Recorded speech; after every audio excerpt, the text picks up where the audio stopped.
Les amis, on se retrouve pour un nouveau vlog aujourd'hui. Et vous savez quoi? On remonte le moteur du 125. Donc voilà, démontage et remontage des roulements des carters. Donc allez, je vous laisse passer un bon vlog. Allez, tout de suite, c'est parti pour le démontage des roulements pour mieux roulement. Ouais, t'hésites pas à le dire dans les commentaires si tu me trouves débile. Moi, personnellement, j'ai déjà la réponse. Je le suis totalement. Trêve de plaisanterie. Pour les enlever, pas 36 choix. Celui-là, on y reviendra après parce qu'il est spécial. Mais faut enlever les joints spi à l'intérieur. Marteau, douille. Donc, tu prends une douille du diamètre extérieur du joint. Pareil pour les autres roulements. Ici, tu fais sauter le joint spi. Et tu viens taper le roulement par derrière. Donc sur la cage, tu prends une douille qui va pile poil dessus, hein.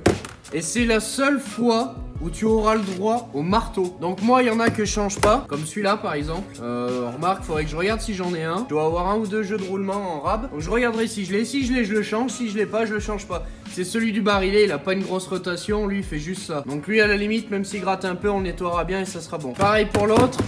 On dégage le joint spi. On prend une douille du diamètre intérieur parce qu'on pourra pas avoir le diamètre extérieur bien évidemment, et on tape comme un ours pour les sortir. Je te montre.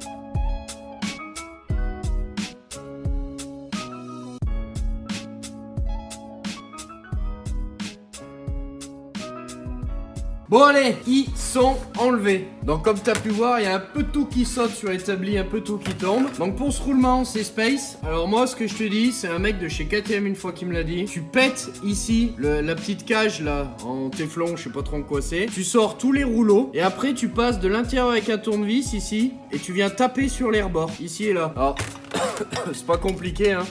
Pour le péter, c'est pas... C'est pas ultra résistant, mais si, cette merde. C'est que ça fait un moment que j'en ai pas fait des roulements de KT. Parce que... 2000 years later. Voilà, j'ai galéré, mais je l'ai fait.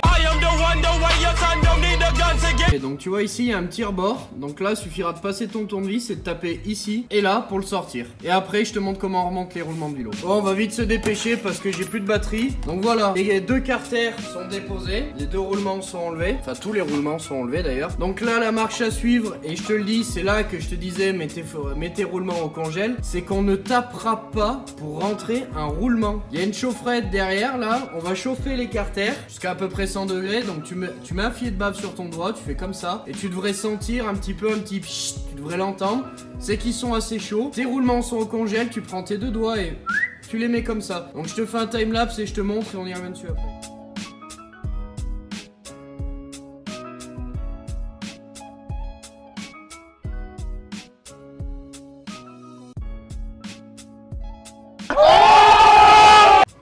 Voilà.